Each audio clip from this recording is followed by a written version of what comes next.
నమస్తే, welcome to ప్రజా చైతన్యం. నేను మీ పశ్చిమ బెంగాల్ మమతా బెనర్జీ నీతి ఆయోగ్ సమావేశం నుంచి వాకౌట్ అయినట్లు కూడా తెలుస్తోంది. ఆమె స్వయంగా మీడియా ముందు కూడా వచ్చి చెప్పినట్లు కూడా తెలుస్తుంది. దీనికి సంబంధించిన బ్రేకింగ్ న్యూస్ చూస్తున్నాం ఇప్పుడు మనము.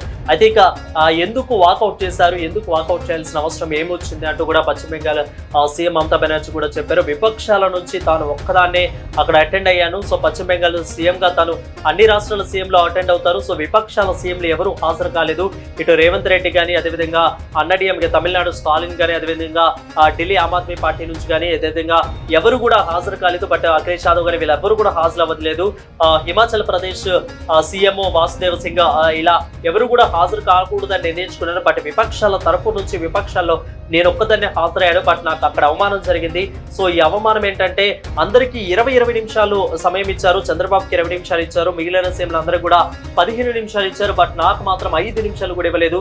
సమయం ఇవ్వండి అని అడిగినా కానీ ఇవ్వలేదు అంటూ కూడా మమతా బెనర్జీ బయటకు వచ్చి ఒక స్ట్రాంగ్ కామెంట్స్ అయితే చేశారు. ఖచ్చితంగా తన మీద వివక్ష చూపిస్తున్నారు. తన మీద కాదు, పశ్చిమ బెంగాల్ మీద కూడా వివక్ష చూపిస్తున్నారంటూ కూడా మమతా బెనర్జీ చెప్పుకొచ్చారు. 3 సంవత్సరాల నుంచి కూడా పశ్చిమ బెంగాల్లో ఏ పనులు అవ్వకుండా కేంద్రం అడ్డుపడుతుంది. సో ఇలాగాని చేస్తే అంటే మైక్ ఇవ్వాల్సిన చోట, మాట్లాడాల్సిన చోట తన పౌరసత్వాన్ని అదేవిధంగా తన వాక్చాతుర్యాన్ని అణిచివేసే ప్రయత్నాన్ని చేస్తున్నారు. సో ఇలాగాని చేస్తే ఖచ్చితంగా నీతి ఆయోగ్ను ప్రక్షాళన చేయాలి, నీతి ఆయోగ్ను మార్చాల్సిన పరిస్థితి కనిపిస్తా ఉంది అంటూ కూడా మమతా బెనర్జీ మాట్లాడుతున్నారు. సో మమతా బెనర్జీ కూడా ఆల్రెడీ విపక్షాలందరూ కూడా వెళ్ళకూడదని నిర్ణయించుకున్న తర్వాత మరి మమతా బెనర్జీ వెళ్ళారు. సో దీనికి అక్కడ విపక్షాలు ఇండియా కూటమి, ఐఎన్డిఏ ఇండియా కూటమి పంపించిందా వాళ్ళందరి తరపు నుంచి మమతా బెనర్జీని, లేదా మమతా బెనర్జీ తానే స్వయంగా వెళ్ళారా, తనే స్వయంగా తను వెళ్ళి అక్కడ ఉన్నారా, తను పార్టిసిపేషన్ చేశారా, లేదంటే అసలు ఎందుకు వెళ్ళారా అనేది కూడా ఇప్పుడు ఆసక్తి రేపుతున్న ప్రశ్నగా మారింది. సో ఎలాగైతే వెళ్ళాలి అనుకున్న తర్వాత వెళ్ళారు.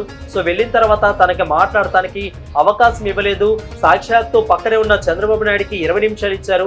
మిగిలిన అన్ని సీఎంలు కూడా దాదాపు 15 నిమిషాలు ఇచ్చారు. బట్ ఇక నాకు వచ్చేసరికి కనీసం 5 నిమిషాలు కూడా ఇవ్వలేదు. ఒక మహిళను చూడకుండా నన్ను అవమానపరిచారు. కేవలం నన్ను అవమానపరిచారనే ఉద్దేశంతోనే నేను బయటకు వచ్చేసాను, నన్ను వాకౌట్ చేశాను. ఖచ్చితంగా అక్కడ మోసం, దగా జరుగుతుంది. ఇలా చేస్తే నీతి ఆయోగ్ మార్చాలి. నీతి ఆయోగ్ సమావేశంలో చాలా మంది విపక్షాలు అటెండ్ కాలేదు.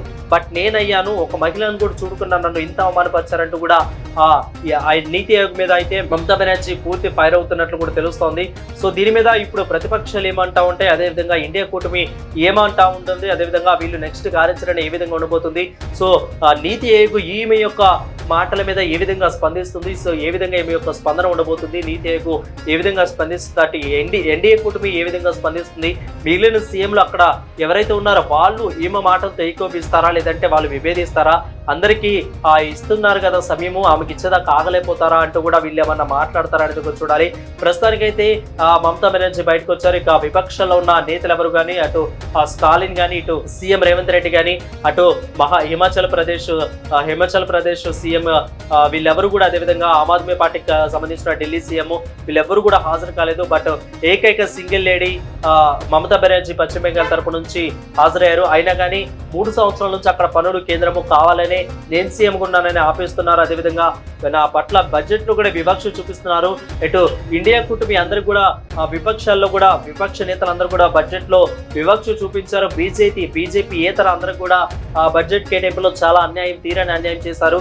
ఆ తర్వాత అందుకే మేము అందరం కూడా వాకౌట్ చేద్దామని అనుకున్నాము. తీరా చూస్తే నేను వెళ్ళాను. సో నేను వెళ్ళినాక నన్ను అవమానపరిచారు. సో ఎప్పుడు కూడా ఇండియా కూటమిలో ఇదే జరుగుతుందంటూ కూడా మమతా బెనర్జీ యొక్క హాట్ కామెంట్స్ అయితే చేయడం జరిగింది. చూద్దాం మరి ఈ యొక్క హాట్ కామెంట్స్ మీద అటు నీతి ఆయోగ్ ఏ విధంగా స్పందిస్తుందో, అదేవిధంగా ఇటు పక్కన ఈ యొక్క ఇండియా కూటమి ఏ విధంగా స్పందిస్తుందో మనం వేచి చూడాల్సి ఉంది. అదేవిధంగా వీళ్ళ యొక్క స్పందన బట్టి నెక్స్ట్ మమతా బెనర్జీ ఏ విధంగా యాక్షన్ తీసుకుంటారో, ఈమెకి సపోర్ట్ గా మిగిలిన నేతలందరూ ఎవరు వస్తారనేది కూడా వేచి చూడాలి. మరిన్ని అప్డేట్స్ కోసం చూస్తూనే ఉండండి ప్రజా చైతన్యం.